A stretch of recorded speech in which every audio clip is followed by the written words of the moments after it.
Nursing ഡയറക്ടറിന് പുതിയൊരു വീഡിയോയിലേക്ക് അവർക്കും സ്വാഗതം. അപ്പോൾ ഇന്നത്തെ വീഡിയോ ഡിസ്കസ് ചെയ്യാൻ പോകുന്നത് കെയ്യുടെ ഏതാനും ചില അപ്ഡേറ്റ്സ് ആണ്. അപ്പോൾ നിരവധി കുട്ടികളാണ് ഓരോ ദിവസവും നിരവധി സംശയങ്ങളായിട്ട് വരുന്നത്. അപ്പോൾ കെയ്യുടെ അലോട്ട്മെന്റ്, പ്രത്യേകിച്ച് കർണാടകയിലെ BSc നഴ്സിംഗിലേക്ക് അഡ്മിഷൻ എടുക്കുന്ന കുട്ടികൾ വളരെയധികം ശ്രദ്ധിക്കേണ്ട ഏതാനും ചില കാര്യങ്ങളാണ്. ഒന്നാമത്തെ കാര്യം, നമ്മൾ കെയ്യുടെ വഴി അലോട്ട്മെന്റ് വഴി കുട്ടികൾ അഡ്മിഷൻ എടുക്കാനായിട്ട് ആഗ്രഹിക്കുന്ന കുട്ടികൾക്ക് ഏറ്റവും നല്ല ബെനിഫിറ്റ്സ് കിട്ടുന്നത് മെഡിക്കൽ കോളേജ് അല്ലെ ടോപ്പ് ലെവൽ ആയിട്ടുള്ള ഡിമാൻഡുള്ള കോളേജുകളിലേക്ക് അഡ്മിഷൻസ് എടുക്കുന്ന വേളയിലാണ്. കാരണം അല്ലാത്ത പക്ഷം തീർച്ചയായിട്ടും നല്ല രീതിയിൽ ഫീസും ഡൊണേഷൻസും ഒക്കെ മേടിച്ചിട്ടായിരിക്കും ഒരു പക്ഷേങ്കിൽ ഏജൻസി വഴിയോ അല്ലെങ്കിൽ ആ ഒരു രീതിയിലൊക്കെ അഡ്മിഷൻസ് എടുക്കാനായിട്ട് സാധിക്കുക. പക്ഷേങ്കിൽ KA അലോട്ട്മെന്റ് ത്രൂ മാത്രമായിരിക്കും പ്രോപ്പർ ആയിട്ടുള്ള അഡ്മിഷൻ പ്രോസസ്സ് കാര്യങ്ങൾ കംപ്ലീറ്റ് ചെയ്യപ്പെടുക. അതായത് ഉയർന്ന ഫീസ് നൽകി നിങ്ങൾ ഒരു അഡ്മിഷൻ എടുത്തു വെച്ചു കഴിഞ്ഞാലും KA വഴി നിങ്ങൾക്ക് അലോട്ട്മെന്റ് ലഭിച്ചില്ല എന്നുണ്ടെങ്കിൽ തീർച്ചയായിട്ടും ആ കോളേജിൽ നിന്ന് നിങ്ങൾ മാറ്റപ്പെടുന്നതായിരിക്കും. അതുകൊണ്ട് തന്നെ നിങ്ങൾ KA വഴി തന്നെ അലോട്ട്മെന്റ്സിൽ മുന്നോട്ട് പോകാനായിട്ട് പ്രത്യേകം ശ്രദ്ധിക്കുക. രണ്ടാമത്തെ ഒരു കാര്യം എന്ന് പറഞ്ഞു കഴിഞ്ഞാൽ, നിരവധിയായിട്ടുള്ള പ്രൈവറ്റ് യൂണിവേഴ്സിറ്റികൾ കർണാടകയിൽ പ്രവർത്തിക്കുന്നുണ്ട്. അപ്പോൾ നമുക്കറിയാം, സാധാരണ രീതിയിൽ 3 കാറ്റഗറി യൂണിവേഴ്സിറ്റീസ് ആണ് മെയിനായിട്ട് ഉണ്ടാവുക. സ്റ്റേറ്റ് ഹെൽത്ത് യൂണിവേഴ്സിറ്റികൾ, അതുപോലെ തന്നെ ഡീംഡ് യൂണിവേഴ്സിറ്റികൾ, വീണ്ടും പ്രൈവറ്റ് യൂണിവേഴ്സിറ്റികൾ.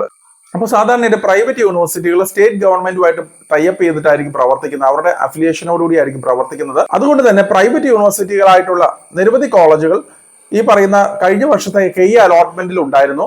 അത് ഏതാനും ചില യൂണിവേഴ്സിറ്റികൾ, ആദിത്യഞ്ചേരി യൂണിവേഴ്സിറ്റി, അതായത് എയിംസ് മാണ്ഡ്യ എന്നൊക്കെ അറിയപ്പെടുന്നത്, അതുപോലെ തന്നെ ദയാനന്ദസാഗർ university, Ramaiah university, Srinivas university തുടങ്ങിയ പല യൂണിവേഴ്സിറ്റികളുടെയും അലോട്ട്മെന്റ് പ്രോസസ്സുകൾ KA വഴിയായിരുന്നു കഴിഞ്ഞ വർഷം നടത്തപ്പെട്ടിരുന്നത്. അപ്പൊ ഈ വർഷത്തെയും അപ്ഡേഷൻസ് വരുന്ന മുറയ്ക്ക് മാത്രമായിരിക്കും അതിന്റെ കൂടുതൽ ക്ലാരിഫിക്കേഷൻസ് അറിയാൻ സാധിക്കുകയുള്ളൂ. അപ്പോൾ നമ്മൾ പ്രൈവറ്റ് യൂണിവേഴ്സിറ്റികൾ അഡ്മിഷൻസ് എടുക്കുമ്പോൾ KA അലോട്ട്മെന്റ് വഴിയാണെന്നുണ്ടെങ്കിൽ, നിങ്ങൾ അല്ലാതെ പ്രൈവറ്റ് ആയിട്ട് അഡ്മിഷൻസ് എടുത്തു കഴിഞ്ഞാൽ ഒരുപക്ഷെങ്കിൽ അത് വാലിഡ് ആകാൻ സാധ്യത ഉണ്ടാവുകയില്ല. അതുകൊണ്ട് തന്നെ നിങ്ങൾ ആ ഒരു കാര്യങ്ങളും കൂടെ പ്രത്യേകമായിട്ട് നിങ്ങൾ ശ്രദ്ധിക്കേണ്ടതായിട്ടുണ്ട്. നിരവധി കുട്ടികളാണ് ചോദിക്കുന്നത്, KA അലോട്ട്മെന്റ് വഴി നമ്മൾ അഡ്മിഷൻ എടുത്തു കഴിഞ്ഞാൽ ഫീസ് കുറയാൻ സാധ്യതയുണ്ടോ ഇല്ലയോ എന്നുള്ളത്. കാരണം KA വഴി അലോട്ട്മെന്റ് വരുമ്പോൾ മാനേജ്മെന്റ് സീറ്റിലേക്ക് നോൺ കർണാടക സ്റ്റുഡൻസിന് 1,40,000 രൂപയാണ് ട്യൂഷൻ ഫീ മാത്രമായിട്ട് നീക്കി വെച്ചിരിക്കുന്നത്.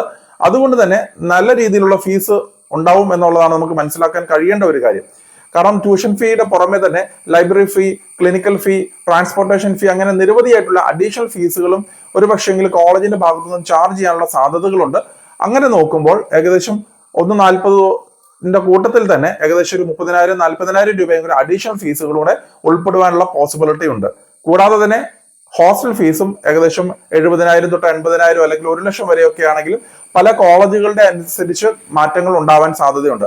അപ്പോൾ ഇത്രയും ഫീസുകൾ കൂടി ചേർക്കുമ്പോൾ ഏകദേശം 11 ലക്ഷം രൂപ, 12 ലക്ഷം രൂപ വരെ ഒരു പക്ഷേങ്കിൽ കോളേജുകൾക്ക് ഫീസ് വാങ്ങുവാനുള്ള പോസിബിലിറ്റീസ് ഉണ്ടെന്നുള്ളതും കൂടെ മനസ്സിലാക്കുക. അതുകൊണ്ട് തന്നെ നിങ്ങളൊരു ചെറിയ പാക്കേജിലുള്ള കോളേജാണ് നോക്കുന്നതെങ്കിൽ KCET വഴി അപ്രോച്ച് ചെയ്ത് കഴിഞ്ഞാൽ തീർച്ചയായും നല്ല രീതിയിൽ ഫീസ് വർധനവ് ഉണ്ടാവുന്നതാണ്. അതുകൊണ്ട് തന്നെ നിങ്ങൾ അല്ലാത്ത രീതിയിൽ നിങ്ങൾ മാനേജ്മെന്റ് സീറ്റിൽ പ്രീ ബുക്ക് ചെയ്ത് മുന്നോട്ട് പോകാനുള്ള പോസിബിലിറ്റി ഉണ്ട്. അപ്പൊ അതുകൊണ്ട് തന്നെ പല കുട്ടികളും ഒരു തെറ്റിദ്ധാരണയുണ്ട്, ഇപ്പൊ ഈ കേരളത്തിലാണ് LBS വഴി കിട്ടിയാൽ പ്രൈവറ്റ് കോളേജുകളിൽ കിട്ടിയ ഫീസ് കുറവുണ്ടാവും, അതുപോലെ തന്നെ ഈ പറയുന്ന രീതിയിൽ KA വഴി അലോട്ട്മെന്റ് കിട്ടിയാൽ ഫീസ് കുറവുണ്ടാവും. അപ്പോൾ അങ്ങനെ വ്യത്യാസങ്ങൾ ഉണ്ടാവുകയില്ല എന്നുള്ളത് നിങ്ങൾ പ്രത്യേകമായിട്ട് ശ്രദ്ധിക്കുക. അതുപോലെ മറ്റൊരു അപ്ഡേറ്റ് ഇപ്പോൾ റീസെന്റ് വന്നിരിക്കുന്നത്, അത് ഒരു പക്ഷേങ്കിൽ അത് മുന്നോട്ട് അത് ഡീറ്റെയിൽ ആയിട്ട് അവർ പറയും, ഇങ്ങനെ ഒരു കാര്യങ്ങൾ പറയുകയുണ്ടായി. അതായത് 20% വരുന്ന സീറ്റുകൾ അത് ഗവൺമെന്റ് സീറ്റുകളാണ്. അത് കഴിഞ്ഞ വർഷങ്ങളും അങ്ങനെ തന്നെയായിരുന്നു. ബാക്കി വരുന്ന 80% വരുന്ന മാനേജ്മെന്റ് സീറ്റുകൾ 60% മാത്രമായിരിക്കാം ഒരു പക്ഷേങ്കിൽ KA അലോട്ട്മെന്റ് വഴി നടത്തപ്പെടുകയും ബാക്കി 20% ഒരു പക്ഷേങ്കിൽ KA ഇല്ലാത്ത കുട്ടികൾക്കും കൂടെ അലോട്ട്മെന്റ് മുഖേന കൊടുക്കും എന്നുള്ളതാണ് ഇപ്പോൾ അറിയാൻ കഴിയുന്ന ഒരു കാര്യം. അപ്പോൾ തീർച്ചയായിട്ടും നമ്മൾ ഒരു കാര്യം ശ്രദ്ധിക്കേണ്ടത്, ഇപ്പൊ KA അലോട്ട്മെന്റ് കിട്ടാത്ത കുട്ടികളാണെന്നുണ്ടെങ്കിൽ നിങ്ങൾ മേക്ക് ഷുവർ ചെയ്യുക. കാരണം ഓൾറെഡി നിരവധി കുട്ടികളായിരിക്കും ഓരോ കോളേജുകളിലേക്ക് അഡ്മിഷൻസുമായിട്ട് മുന്നോട്ട് പോകുന്നത്. അപ്പോൾ അതിൽ KA അലോട്ട്മെന്റ് ഇല്ലാത്ത കുട്ടികളും ഉണ്ടാവാനുള്ള സാധ്യതകളുണ്ട്. അപ്പോൾ ഇപ്പൊ തന്നെ പല കുട്ടികളും ചോദിക്കുന്നുണ്ട്, KA അലോട്ട്മെന്റ് ക്യാൻസൽ ചെയ്തു എന്നുള്ള രീതിയിൽ വ്യാജ വാർത്തകൾ കാര്യങ്ങളൊക്കെ വരുന്നുണ്ട്. പക്ഷെ അങ്ങനെയല്ല, KA അലോട്ട്മെന്റ് അതിന്റെ അലോട്ട്മെന്റ് പ്രോസസ്സ് അങ്ങനെ തന്നെ നടക്കുന്നതാണ്. കാരണം KA അലോട്ട്മെന്റ് നടത്താതെ ഒരു പക്ഷേങ്കിൽ ഈ പറയുന്നത് പോലെ മുന്നോട്ട് പോയാൽ തീർച്ചയായിട്ടും ഗവൺമെന്റിനെ സംബന്ധിച്ച് വളരെയധികം ബാധ്യതകൾ, കാരണം ഇത്രയും കുട്ടികൾ എക്സാംസ് ഒക്കെ അവിടെ വന്ന് എഴുതി നല്ല രീതിയിൽ ചെലവുകൾ, നല്ല പൈസ മുടക്കിയൊക്കെയാണ് എക്സാംസ് എഴുതുവാനായിട്ട് വന്നിരുന്നത്.